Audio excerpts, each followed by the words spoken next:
All right, welcome to the Motorsport Report. I'm Chase Holden. I'll be your host today, and we're going to talk all things motorsports. It's a big day. Happy Wednesday to everybody here in the chat. Super NASCAR fan Andrew. It's reporter time. Damn right. Big thanks to everybody joining in early today. We got a packed show. We're going to have Ryan Preece on at 12:40 p.m. Eastern time today. So that's going to be exciting. We're going to get to talk to him about the two top 10 finishes that he has had over the Roval and at Las Vegas last week, where he finished 9th. Says it was one of his best race cars he ever had. So we'll get to hear a little bit from him on why that was and how things are going for him at RFK and what we can expect going into Talladega this week. So that's some big stuff to talk about. So we're going to cover NASCAR, we're going to cover INDYCAR, and we'll cover some other news that is happening around the motorsports world. But to get us started, as always, just wanted to give a quick shout out to NHRA. The dragsters have done the impossible. They have beat NASCAR in ratings. And we're going to talk about that as well. But the big part of this show is not just me sitting here talking about all these things. It's the fact that you have a shot and a chance to call in. So I'm going to go ahead and open up those phone lines. You can get your calls in all through the show. The number is 980-317-8717. You call that number, and we will talk. We will chat. We'll do big chats. You can tell me what is on your mind.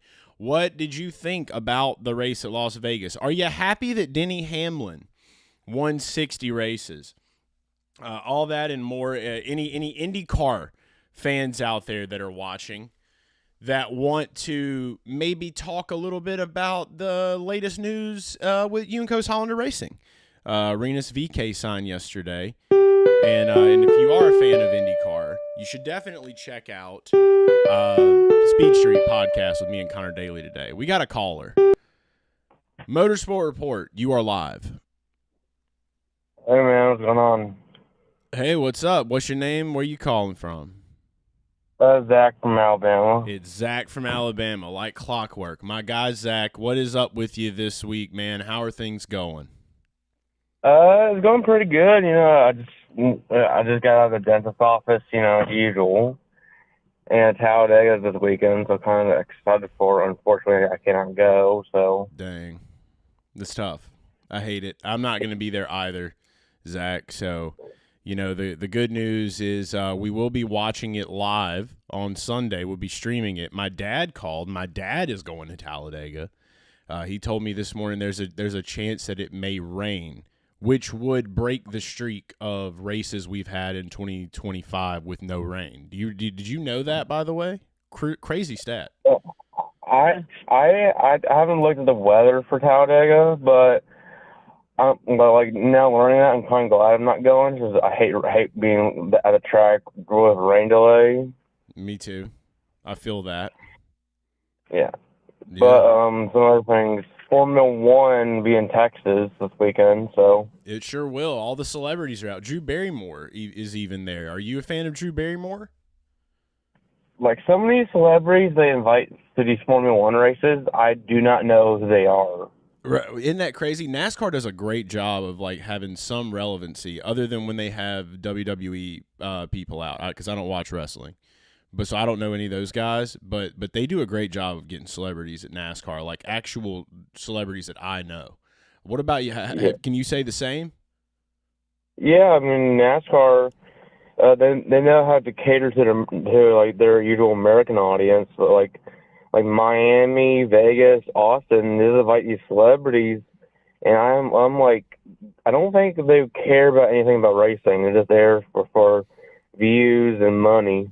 Yep, that's exactly right, dude. There may be a small majority. I think there's probably a small majority of guys and gals that like the racing. The majority of it is for the glitz and glam, and I think we figured that out by now. That's why we watch IndyCar and NASCAR. At least for me. Anything else on your mind? Any other news that's rattling you? More or less like like the Final Four prediction. I think Kyle Larson will get in by points, and Chase Elliott and Bell will win in. Chase Elliott and Bell will be in. But I think, I mean, it might be a stretch, but I think Denny Hamlin, he might win the championship. Yeah, well, I mean, I think a lot of people are looking at it that way. Like, if you're looking at it like a script, like it's a narrative, like, you know, this is a big year for Denny. He got his 60th win. He was pushing hard to do that. Got some really cool news, and I'm going to talk about that as well today on the show. But, you know, with the 60th win, him getting that, I figure, like, why wouldn't he? I mean, he's going to do everything he can to prepare for that. It's just not something that we can predict. But if you're looking at it like a script, like it was a movie, this is absolutely Denny's year. I would say that. Yeah.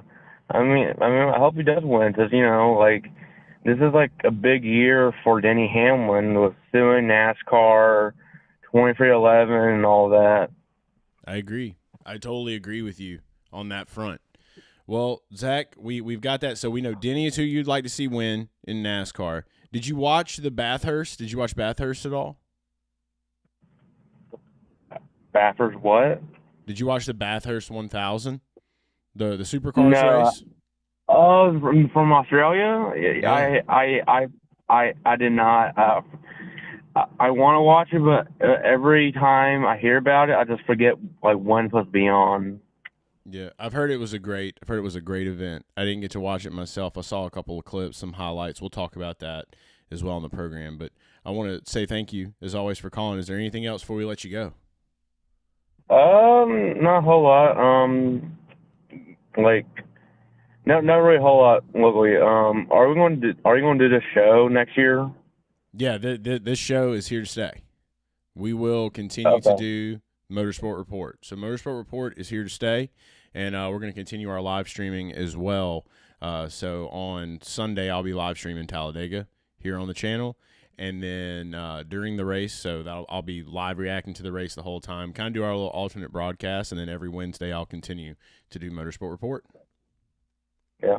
Okay, and man, I'm like in the future, I'm planning on having some big plans in the future, but I'm glad you're gonna keep your show going in the years coming. Yeah, absolutely, man. Well, I appreciate that, Zach, and thanks so much for calling in. Yep, I appreciate you. We hanging out like this. Yes, sir. You take care. All right, you too. Bye.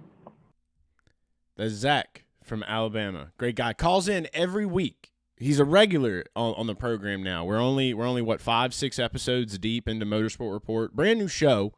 You know, definitely got a lot of room to grow. So I always love to hear from any and all motorsport fans that want to call in while we are doing this program. But let's get into some news. Obviously, we all know that this program is brought to you by NOS. I'm brought to you by NOS. The energy in my body is brought to you by NOS. Today, I decided to switch it up a little bit. I was going to go with the Sonic Sour. Sonic Sour is a great alternative, and it tastes like green apples. So if you like green apples, try this one. Go to the store, tell them that you want a NOS energy drink, and tell them Chase sent you. And that's how we'll work it. Crispy, like an apple. It is fall. Fall is a great time for apples. My wife is doing a thing where she's going to let people bob for apples. You know, spooky season is here, as they like to say. But it is Talladega week. The big news so far this week that I think we need to get into and talk about is the ratings drop that Adam Stern brought up yesterday. So a lot of us saw, you know, he had posted about how, oh, yeah, we got 7 million viewers for football. That's to be expected. We all know that football is going to bring in the cool 7 mil, whatever you want to call it. That's fine. Don't care about that. Care about motorsport.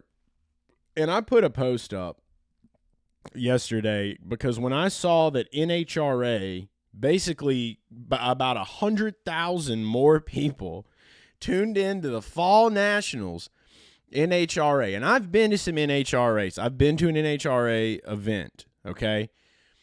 And we talk about all motorsports on this program. For me personally, it's not my favorite. And I think it's amazing. I think it's great. I think it's cool. I like the people that work in NHRA. I like that they like NHRA. I just don't really get much out of it. It's cool to kind of like have how open it is, the access they have. Those things are cool, and I think it's a great product. I think that for the betting market, like a lot of head-to-heads and stuff like that, I think it's a great product for that. You could definitely build up, a fan base through the betting with the head-to-heads and making parlays and things. But they do like Funny Cars, Top Fuel, and there's one other one. But I remember going out to that event, and like the coolest part about it was when you're standing there and the Top Fuel cars are right there in front of you, it smells like alcohol, and it's like acid, like in a vat. And it's like at any moment you feel like you could get sprayed by it and it would burn your skin off. That's kind of the view that I have of NHRA. So watching that one time was so exhilarating. And when they took off and like the force, you feel the wind hit you, it's nuts. Is it something that I could watch for hours? No. Even standing there, it's like the main thing about it was like there was people in the stands watching. That's cool and all. And my dad has friends that like that type of racing. I know a lot of people that like that type of racing, just not my cup of tea. The big story here is that beat NASCAR in ratings. Now, I put a tweet out and I said, you know that when NHRA is beating NASCAR in ratings, you screwed up. Because dude's just taking a straight. That's all they're doing. They're taking a straight. Who gets there first? It's the show Pinks on A&E. That's literally all it is. And there's so much more action. There's so much more things about NASCAR that can reel you in through a race. There's all kinds of things happening on the track. There's multiple cars, whether it's over racing or road racing. Having all of that happening at one time is huge. And you have a ladder system that you're going to stack when you're doing NHRA, obviously. So it's just a lot of 2x2s, man. For that to beat NASCAR, that is just absurd.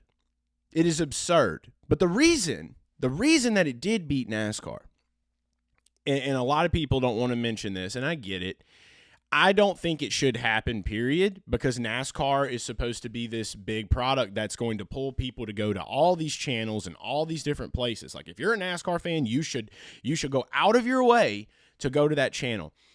NHRA was on Big Fox. NASCAR was on USA.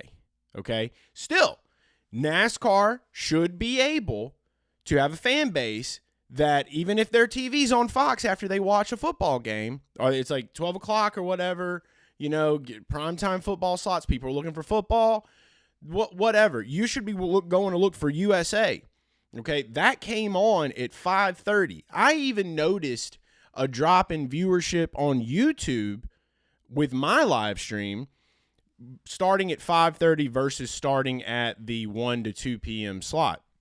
So with NHRA having the 1 p.m. slot on Big Fox, to get 100,000 more, it's probably because of football traffic. It's because it's that big channel, right? But still, when you're NASCAR, you are supposed to be able to have a fan base that wants to pull everyone to True TV, USA. That's the way that they frame this thing, right? It's hard for people to find stuff. Dude, my dad calls me and asks me how to work the remote sometimes. So does my mom.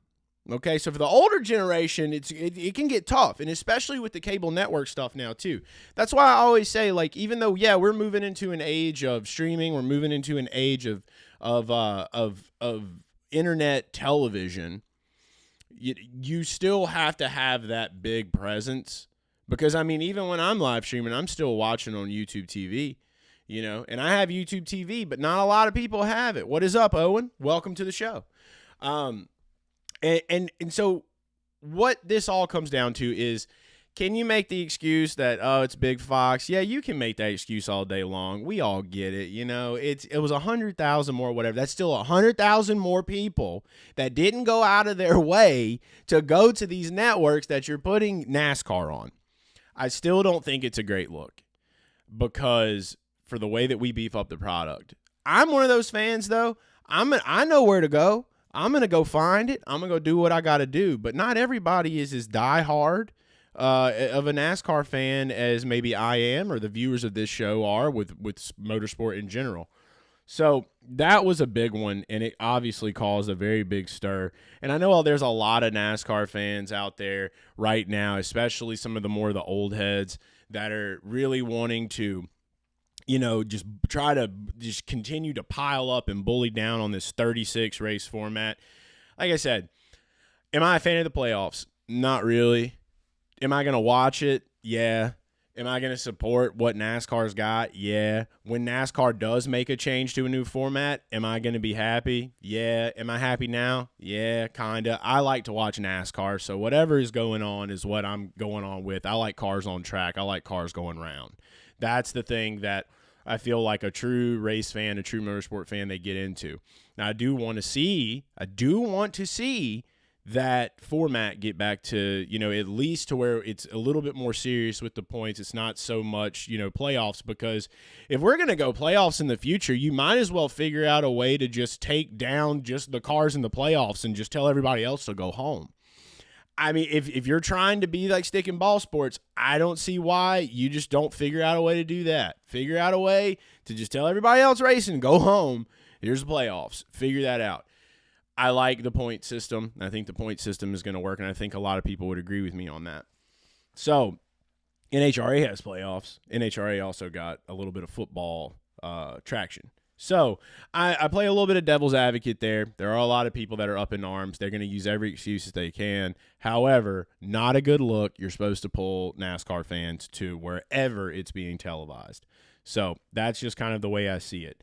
Some other big news that dropped in NASCAR today, too, was Justin Haley. So apparently, and we'll get the browser view pulled up. I think it's time for browser view. We can go ahead and start a little browser view. And don't be afraid to get those calls in, 980-317-8717. Let me know what's on your mind and what you're thinking about today. We've had Zach from Alabama call in today. Great guy. Love the fella to death. Here we go. Transition over. A lot of news. Oh, that's cool. I saw the Ross Chastain Instagram video that came out today. That was pretty funny. He was basically in camouflage and was invisible. So I saw this on Bob Pockrass's Twitter. I think it was this morning. Here it is right here. Statement from Spire's Jeff Dickerson on Justin Haley not returning next season.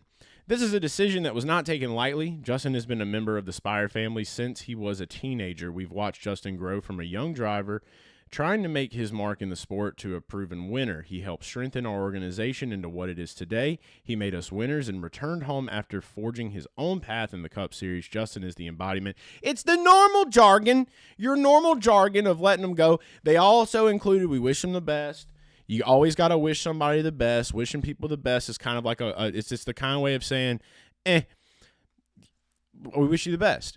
Justin Haley has been with them, though, for so long. So it's crazy to see that he's not going to be coming back to the 7. Colleague, obviously, he ran with Colleague for a while. He did some stuff with those guys, with Spire now. So it's just been kind of a whirlwind. But they're saying that Daniel Suarez would be a top candidate to replace him. Spire's obviously already got a good little jam going right now, I would say, with Michael McDowell, Carson Hocevar. You see him run. Maybe they don't get the best finishes all the time, but you see him running up top with the guys a good bit. Owen in the chat says NHRA is also a 1v1 style racing. Playoffs make more sense for them. They really do. They really do. So that's a great counterpoint, great argument right there. But the Justin Haley news, I guess I'm not super shocked by it. When you look at Carson Hocevar and Michael McDowell, they've been performing really well. And Justin's kind of been a journeyman now for a little while. I also saw a rumor that came out, and I have no clue if it's true. Some rando account online was basically saying that Colleague is going to be ending their partnership with RCR next year, going into 2026. If you want to do some digging, I haven't seen any of the big dogs report on that yet. but I have heard from some rando account that could be happening. People are like, source, and they say Chris Rice himself said it. So don't really know if that's true, but that's a little interesting nugget that I found today as well. But the Justin Haley news is kind of the first piece that we've got of like silly season news in NASCAR. So I don't expect much this year. I know a lot of contracts will be up going into next year, though. So you want to talk silly season, though? We got to talk about INDYCAR. I don't know if you guys saw the news yesterday. By the way, Speed Street is out today. If you want to tune into that, we had Dennis Hauger, a.k.a. Hauger. Dennis Hauger. I like saying it like that, but it's Hauger. Dennis Hauger joined us to talk a little bit about him moving to Dale Coyne Racing. So it was a great interview with me and Connor. Great episode as well. And Connor kind of talks a little bit about the news that dropped yesterday. So if you haven't tuned into that, make sure you do that on the Dirty Mo Media Podcast Network or on Connor Daly's YouTube when it drops later today if you want to watch it here. But Rinus VeeKay is making the move. And yes, Owen, it very much is Rinus VeeKay moving to Juncos Hollander Racing. It was kind of, there wasn't many drivers that needed seats. There wasn't many seats left. Right now, we're down to AJ Foyt Racing and Dale Coyne Racing having 2 seats open and available. The speculation was that Rinus. There wasn't really much speculation about where Rinus could go. We made some comments about it would have made sense for him to go to Penske because of where he's doing, but Malukas took that seat, and I think we all are we all kind of knew that was probably going to happen if you've been paying attention to the IndyCar world for a while. But the Rinus news was kind of a shock. Like, for a minute, I was like, okay, well, I could see Rinus maybe going to Foyt. I could, I didn't really understand why he wanted to leave DCR in the first place. I think a team with Rinus and Dennis Hauger would have been a pretty great team, especially with the new Andretti partnership that they're getting now. And, they got Michael Cannon in the building, so they've got the right pieces at Dale Coyne Racing. And I think that they are really set up this year to have a great year. But when I look at the move now, I didn't know that IndyCar had never called someone a lead driver before. Connor had made that statement on Speed Street yesterday when we were recording. And I found that odd, it's just, especially when you find out that Connor himself didn't know and didn't have any update whatsoever on this. So it's kind of a wild place. The IndyCar garage is kind of a wild place, man. There's some craziness going on over there. So there's still no true word, from what Nate Brown was saying online. There was no true word about what's going to happen with Stingray. Obviously Stingray's there, there's funding that's there, but they haven't made an announcement for other drivers. So we're kind of in the dark in a weird way. And what's crazy to me is that when you have these conversations with people that are on the inside, so you find out a lot of them are in the dark. So what's really going on, dude? I don't really understand it, because you would feel obviously somebody knows. Somebody has to have that knowledge. So we're going to have to see what transpires over the next couple of weeks. But again, make sure that you do tune into that episode and listen to that, because it's full of some really interesting stuff that we discussed yesterday. So you hear a lot from Connor and his view on everything.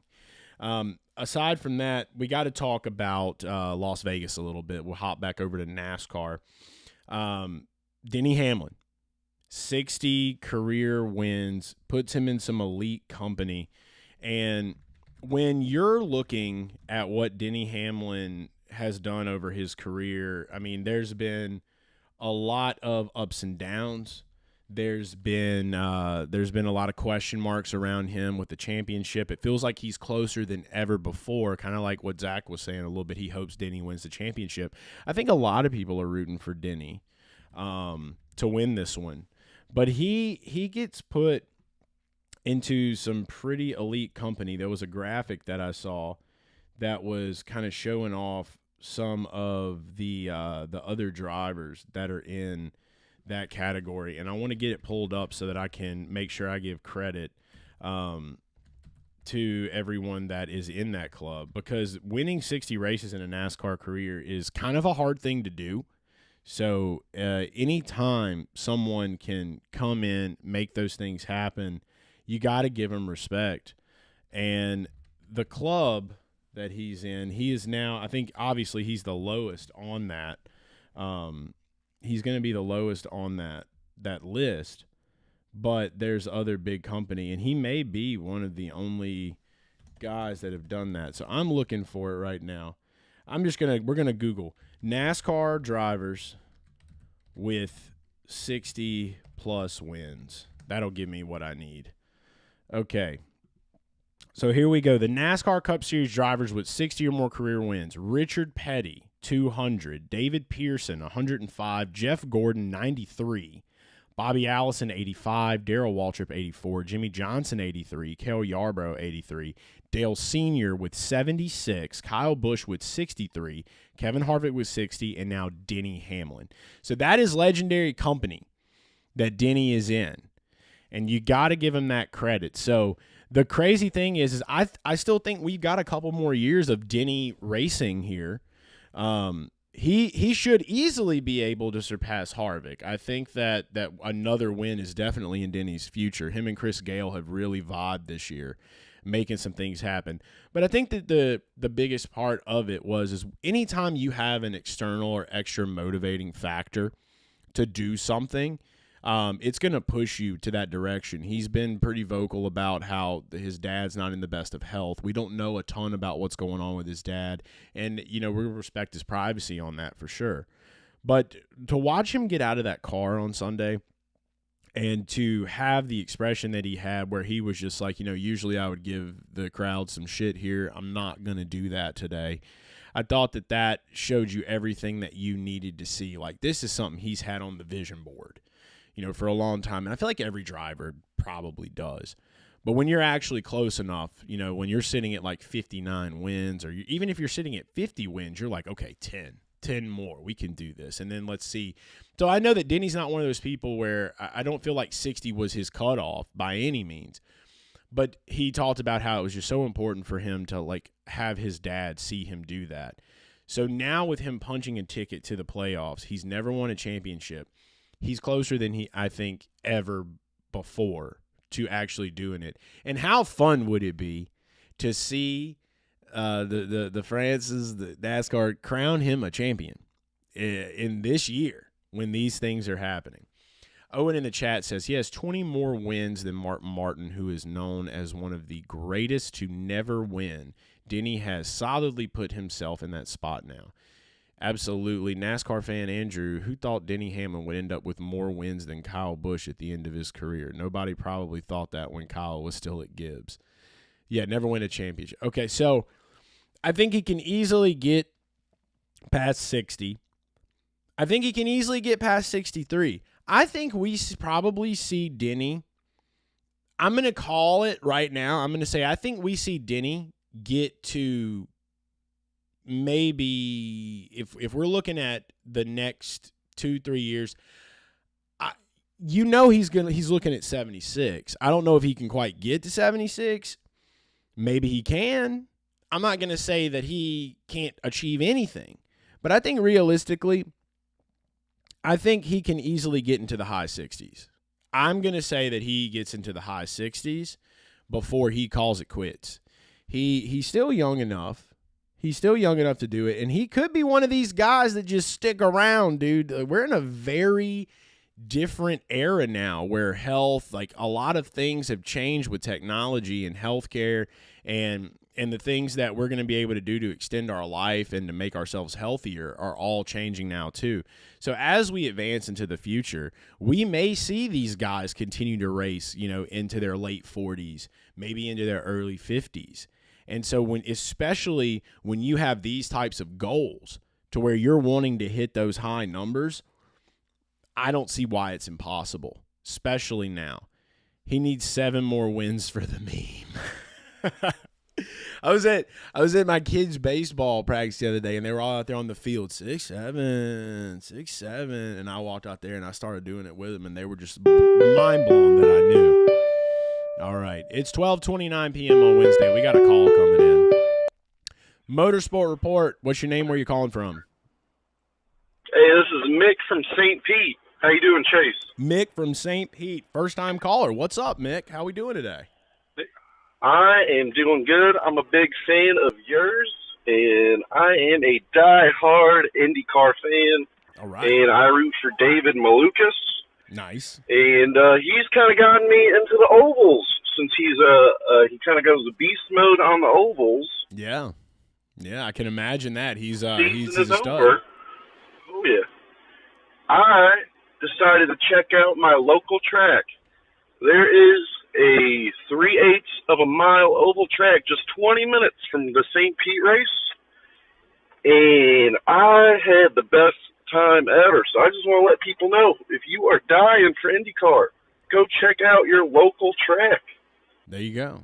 There you go. You just check out your local tracks, supporting short track racing. I know, it's not IndyCar, but they do have a Cars Tour race this weekend in North Carolina, the finale, I believe, at North Wilkesboro State. So any type of racing in the offseason, especially with the long offseason that we do have in IndyCar, what do you feel about that, Mick? That's a question I want to know. Like, do you think that IndyCar needs a longer schedule? Oh, 100%. I want to see that schedule go up to 20 races. And I think the whole idea of, conflicting with NFL, who cares? 3 races into the beginning of the NFL, no big deal. Amen, dude. Amen. That's the way I look at it. You can't constantly be afraid of something or compare yourself to something else. You have to just kind of be headstrong and go straight at what you're doing. And if it's good enough, the people will come. And that's what I always feel like. But there's been so many years of just cultural impact that the NFL has had. So we got to figure out how to do that with IndyCar. I think NASCAR's kind of getting back into that territory a little bit as well. You got to figure out how to build that culture up. What made you a fan of Malukas at first? He's from Chicago. I'm from Chicago originally, but I've been in St. Pete for the past 10 years. And he's Lithuanian. I'm Lithuanian. His parents are immigrants. My mom's an immigrant. My grandparents are immigrants. So just the whole Lithuanian heritage, Chicago. And I'm 27. So as an IndyCar fan, I'm one of the young guys. And that's why I think, young guys like me, we got to go check out our local tracks. Yeah, absolutely. I was out there, a bunch of old guys. They were awesome. They were nice to me. And the figure 8 racing was out of this world. So you're watching figure 8 racing on dirt. So kind of demo derby, dirt track. Have you watched any other type of racing? Like, have you went to any like sprint car racing, like more open wheel? Yeah. So it was Bayhead Racing at the Showtime Speedway from like 7 till 10. And the second those cars got off the track, they had another race going. So we saw some Crown Vics going around. We saw some old school modified cars, those outlaw wing sprint cars. So they were just ripping it, race after race. I probably saw 4 or 5 different types of races that night. It was epic. Absolutely, yeah. You'll have a great time. A lot of people that don't know about what can go down at a short track, get out there, get your phone out, and you can capture a lot of crazy stuff. And I think that culture right there really allows you to appreciate the next levels and the professional levels of motorsport too, and to see those guys, because those guys are out there doing that, and at some point, whether they're on a quest to get there or they have attempted to get there, they're still out there racing. There's nothing cooler than seeing old dogs out there in the dirt cars. We used to have a lot of that back before I moved to North Carolina and Mississippi. I used to go watch a lot of late model dirt racing. And that right there brings it's a whole nother level of energy that you never knew could have existed. So I love to hear that you're doing that, and I appreciate you for being a fan and for watching the show, man. We're gonna keep bringing this vibe and this energy. If you get out there at some more races, take some pics, tag me. Want to share it with the world. All right, will do. Will do. Well, thanks so much for calling, Mick. See you. That was Mick from St. Pete. Mick from St. Pete, thanks for calling in, man. Malukas fan. We'll let them all know. Dave, I think he's going to have a very big fan base too. I think Dave Malukas will probably be a big force for driving in younger fans to Penske. I mean, we've already seen it We already saw it recently with him and Joseph Newgarden. They had some people were up in arms about that. They said, "What? This is like a copy of Bus Bros. What is this? IndyCar Figure 8. Let's go. After 27, when the new car is coming." Yeah. Well, boy, that would probably be a very dangerous event. But would it draw a crowd? Yes, it would. Remember when Evel Knievel used to jump over buses, dude? People were there because they were like, I want to see what happens to him.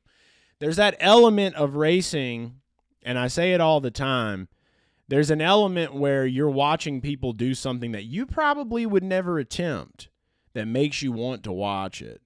And you probably know what that element is. And I think that was a big reason because of how exciting racing was that a lot of people wanted to get into it. And then there's obviously, once you get into it, you learn more about the actual product itself. You learn more about what goes into putting together a race car. And that's when you create that technical fan that has a little bit more knowledge and you just really get into it. But it always starts. I've always felt like any race fan getting into racing has always started from the intrigue of, these motherfuckers are doing something that I would never attempt. I would never do. These guys are crazy.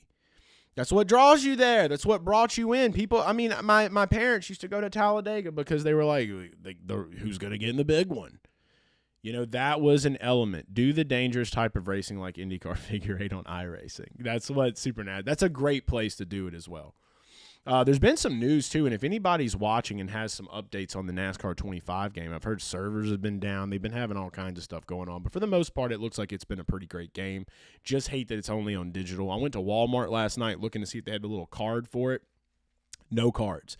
They had the F1 EA, though. They had EA Sports F1 on a little card and on a disc. They didn't have NASCAR, though, so I still think that they're missing out, and that was something that we talked about last week. But looking into this, another thing that happened at this race, and I kind of made fun of it a little bit because it was kind of a funny moment once we knew William Byron was okay. But William Byron just plowed the shit into Ty Dillon, but it's because Ty Dillon was supposed to be pitting. And I guess there was a big miscommunication by the spotters. I like to make my jokes and have fun. So a lot of people took that seriously and were like, how can you blame William Byron for this? And I'm just sitting on my couch laughing. Because we all know the truth of that. We know that was an error on Ty Dillon. He should have been going into pit, but it's just crazy when those kind of things happen. So any normal person that doesn't watch racing all the time, they're going to see that and be like, what is this? Just saying, trying to do my job, trying to bring people into the sport anyway, by any means necessary. That's just the way that I do it. But really tough for Byron. Looking at the playoff standings right now, and it is 12:37. In a few minutes, we're going to have Ryan Preece joining us. But just a quick look at the playoff standings. And also, too, after we do go through the playoff standings and after we talk with Ryan, we'll cover a little bit more of the bookmarks on X, some of the recent news. And then we are going to preview Talladega to the best of our ability. So we're going to be looking at all the odds. We're going to be looking at top 10s, top 3s. We're going to see what kind of matchups we have available if you want to get that wild with it. And I'm also going to do a little bit of looking into to DFS on the mobile device so that we can look over some salaries and try to make some good builds together, because I think that super speedway racing, if you are a gambler and you like to bet on racing, Talladega and Daytona presents a great opportunity to look into the DFS side of things. So I always recommend, don't just bet on Talladega, Daytona, those kind of races. Even some short tracks and intermediates, I still like to dabble a little bit in the DFS world. So fantasy is kind of where I started with fantasy NASCAR, fantasy daily fantasy sports for NASCAR, and transition into the betting stuff. So we're going to kind of cover both of those bases as we approach the second half of this show today. But quickly, just making sure we went through everything. We know that Justin Haley's going to be leaving Spire in 2026. Denny got his 60th win. It was his 100th career pole start as well. So not only did he get his 60th win, he got his 60th win on his 100th career pole start. So that is a big nugget to keep in mind. The playoff situation, we'll probably look at playoffs once we get on talking to Ryan. We're going to take the Zen out, and we're going to get ready to kind of pop over there, make sure that link's working okay. But one thing that is for sure that we can talk about, let's see. Let's take a look to start the collab cam. He'll be popping in here. There he is. And let me get him fixed up on here. So give me 1 second. All right.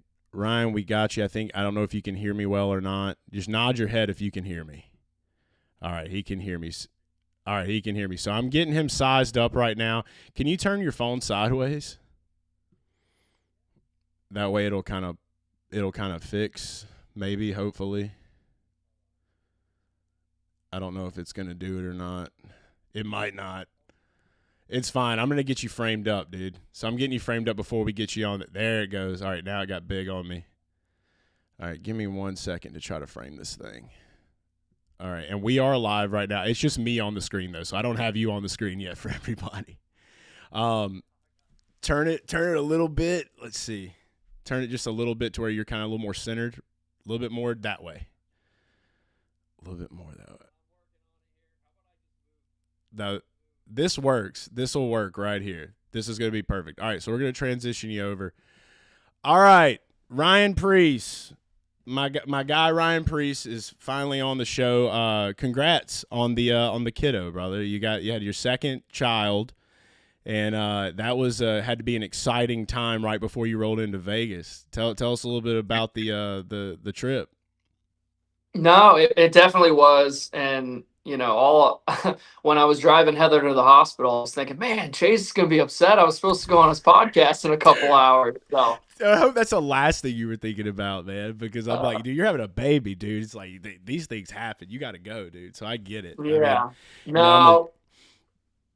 But it was there was a lot of excitement for sure, and for us, when you're when you're at the end of racing season, right, and you're going to Las Vegas, and we were just coming off Roval week, so we were kind of like, if he came early, this would be phenomenal, just because I'm going to be home, and and then everything, we were getting closer to leaving for Las Vegas, and it all just ended up happening the day before, so that was nice. He's healthy. Heather's healthy. Rebecca's happy to be a big sister, and she's been super helpful. So it's I will say it is so funny for those that have kids. You quickly find out how different, even though they're sister and brother, they're totally different, and it's already extremely apparent right now. So that's been cool to see. But yeah, Las Vegas, outside of racing, you could tell when I hit the casino, I had that newborn luck, because it seemed like every number I played on roulette, which was my kids' birthdays, was an absolute success. So dude, it was your kids' birthdays. We need to write these down so when we go to the casinos. here's what I'm going to tell you: the number 8, the number 10, the number 23, the number 5 or 25, and those are and 7. Those are absolute killers. Okay. They were absolute killers. So those were good. I'm going to note that down for the next time I go, because I've had shit luck, absolutely shit luck at the roulette table. So we need that. But no, it's awesome to hear that y'all welcomed in another one to the world, man. And like being a dad, I know obviously you get that extra luck. You ended up finishing 9th at Las Vegas after a penalty too. You said it was one of your best race cars. I wanted to talk to you a little bit about that, man. Like obviously there's a couple of things we'll talk about, try to squeeze in for the next 20 minutes. But dude, with RFK, it just feels like things are starting to gel for you guys over the last, few weeks. What has it been like working with Brad and with Chris all year long? Yeah, well, to be honest with you, we kind of had success right away, or we were kind of seeing the consistency side. That came pretty early, and then trying to break into where you're contending for wins, you're leading laps, and all those things. That's what takes real time. Well, I felt like there was definitely points throughout the season where we had been building a lot of momentum. Richmond, we were able to get a pole. We were leading all of the first stage, and I think there's just a lot of things that are changing right now within our sport. When you look at tires, that's been a big subject, right? And we've been looking. A lot of us drivers have been talking about needing tire wear. And the way you need to approach those races from a setup standpoint, from a driving standpoint, completely changes. So, one thing I'll say about that is, a lot of guys that come from the sprint car background, or, they run 30, 40 lap shootouts, I don't necessarily think they have to save much. Yeah. The background that I come from, the background that Chase Elliott and the guys that run super late models that run these 150, 200 plus lap races, it's kind of falling into our wheelhouse, and things are going to change. So trying to understand that game and pick up on it quicker than others is extremely important. So going into Vegas this weekend, we all had an idea that the tire was going to be like Kansas, which seemed to have quite a bit of wear, and the way you were going to have to attack that race was going to be different from in the past. So echoing what you just said about me talking about that was my best race car I've ever had at RFK, and it was. And I think it's challenging for most people to see that if you were watching the race, because yes, we did have a penalty, but when we came out after serving that penalty, I mean, I mowed down, I think, potentially all the way up to fourth or third. I remember these guys were struggling, and we were really good. And that final stage, which if everything, if I had executed pit road better, we had gained track position throughout the end of stage 2, that would have set us up for stage 3, which was longer runs. Those would have been 250 lap runs, or a little earlier, a little later. You would have had shorter or longer. That could have set us up for something really, really special. But obviously, like you just said, the newborn luck. I caught the caution with about 30 to go. We took the wave and immediately got another caution that hit reset to where we can come down, put tires on, and from there it was no more saving. It wasn't, hey, I need to take care of my tires. It was, I am going to go on this restart, and I'm going to show exactly the type of speed that I had. And to be honest with you, if really we should have definitely, I felt like, got 8th. I tried to push it a little too much, got a little tight, and but yeah, no, we were really, really good. And to go from 20th to 9th there in those final few laps just shows the strength of our car. Yeah, absolutely. I think too, another piece of it is I've just really grown this respect for Brad, kind of like just following him on X and watching him. I compare him to like the Elon Musk of NASCAR. Does he have that vibe? Like, does he care? Is he like a scientist, like off of the track? Like, is he just always in the lab just trying to figure things out with all these new changes happening with the Gen 7? That's funny. Brad is definitely super, super technical. I remember having a conversation earlier this year. He's not a I'm going to get my hands dirty type of guy, but he's going to help, make the process of building a race car easier and more efficient.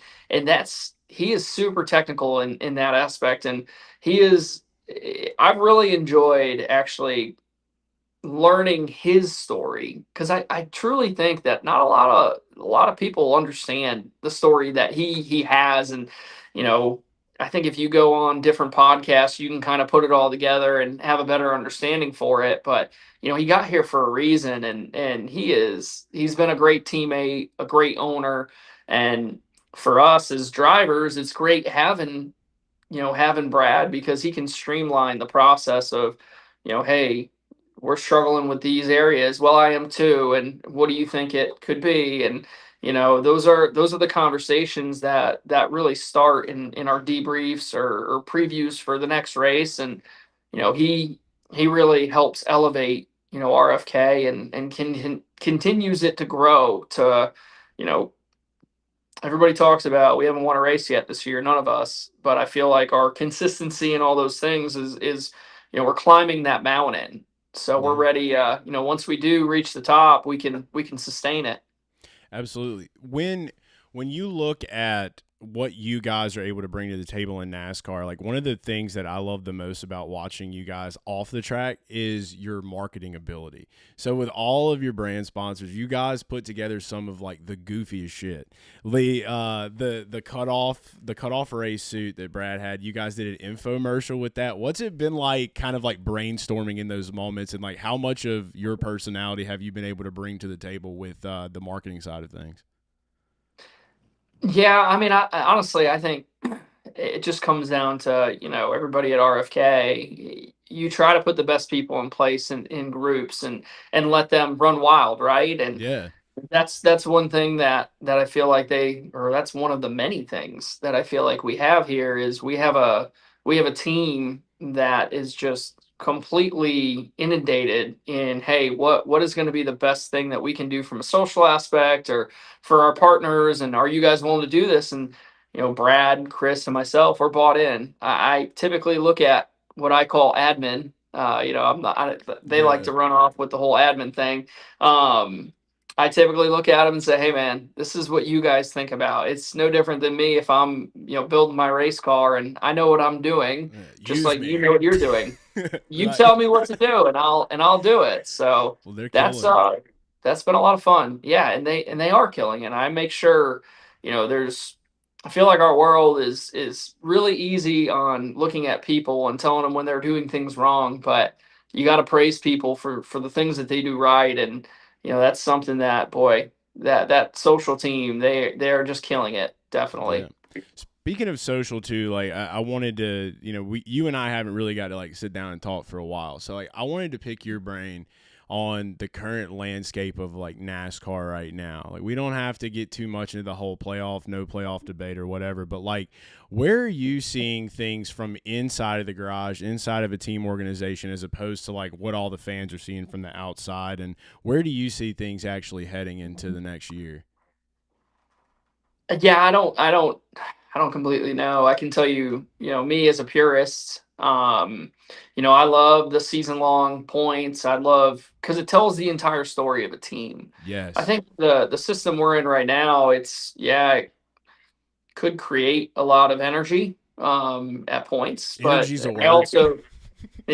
also the challenging part is our playoffs are 2 months long. Right. Typically a playoff, whether it's football, baseball, or whatnot, they're less than a month. So the excitement and all that is captured into a smaller period of time, where ours is kind of expanded over the course of 2+ months. So for me, I would love to kind of have an entire season that you were building upon, because I don't like the idea that realist. I mean, I'm not saying this could happen or this would happen, but somebody could go out, win 4 races for the entire year, or 5 races in the entire year, and be a champion. At key Yeah. moments. That's it. You could be 36th every week, but win 5, and you had a phenomenal year. And it's just not the case. Racing's definitely different from many other sports.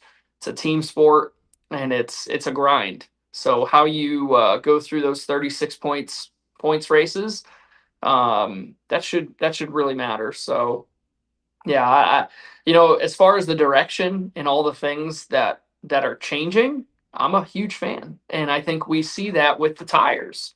Yeah. Right now, I've been pretty hard, behind closed doors of, these tires are just, you're just doing qualifying laps every single lap, and what you show up with for speed is what you got. And Yeah. for me as a race car driver, it's extremely frustrating, because there is only so much I can do as a race car driver to try and be faster than the guy whose car is faster than what I'm able to do. So, I think that's kind of what the short track world has been going through the past 2 years, outside of the Cup Series and Xfinity and trucks. That's it's kind of down the road that they've gone, and hopefully they get that figured out. But yeah, no, I'm happy with Goodyear and everything that they've been doing to bring a phenomenal product to the racetrack. Have you heard? I know Steve O'Donnell was talking with Dale on his show recently. Did you hear about the possibility of making Dover a run what you brung race with the All Star race? What do you think about that, and like how do you think innovation could actually, or what kind of innovation could you actually bring with the Gen 7? Like, what have you guys like tampered around with anything like off the record, play with anything like it? Do you think that that's even going to be a real thing that teams would be down to do, because they rejected it this past year? I don't make the money decisions. I'm only a race car driver, and a racer. So as a racer, I could sit here and put a whole list together of different things that I could do to make a really, really fast race car. Right. I could throw a wing on it. I could make it have 1,100 horsepower. Or I could, change tread width, or a whole bunch of different things that would just make the car fast. Now, I didn't hear anything on that. You can get rid of shock limiters and make the car travel to the ground and do a whole bunch of different things. I mean, the list goes on and on, but yeah, I think that's where it can get super expensive, because you're making parts and pieces and building wings or whatever that's going to create the most amount of downforce for one race. And yeah, like I said, I don't look at what it would cost Would to have do to have an something like extra that. package of money given to you, obviously. Well, I don't know how you'd limit something like that unless you said, "Hey, this is how much money you're allowed to spend." And these are the parts and pieces you cannot make different control arms, different spindles. You could only do external items, I guess. Maybe that would be a way of doing it. I don't know. But I can see how that can get extremely expensive really, really quick. For sure. Look, R&D is fun. We all like a little R&D now and again. I've always loved the idea of playing around with, like, what could you theoretically do to make this thing a little bit different. Yeah, to be honest with you, real quick, the difference between the days of where they did run what you brung, it was a lot of local track guys. So like they kind of, you wouldn't, break open the cookie jar. You would just go and grab one cookie, and Right. you'd have a guy show up with a wing, or you'd have a guy show up with an 830 carburetor compared to a 390. It was just like, hey, this is a cool idea, because everybody had a strict budget they were racing for, and they were trying to make money. Whenever they showed up to the racetrack. Here, you're trying to make money, but the things are endless. Right. The possibilities are endless as far as what we're willing to do to win. Yeah. Well, we know one thing. You got Talladega coming up this weekend. You've been getting a little bit better at these super speedways, and you're kind of a rocket man, self-proclaimed rocket man. You've got your astronaut profile picture on. Are you excited for Talladega this weekend, and are you feeling good about the opportunity to get out there and go for it? Yeah, I mean, I'm definitely. I feel like since coming to RFK, and I feel like between the 500, Talladega earlier this year, and Daytona, we've been in contention. We've been a threat, and being the guy that's being aggressive is nice, because I've been it's not that I didn't want to before. It's that you were kind of told not to. You were told, hey, you don't race for stage points, or you gotta be there at the end, because this is our really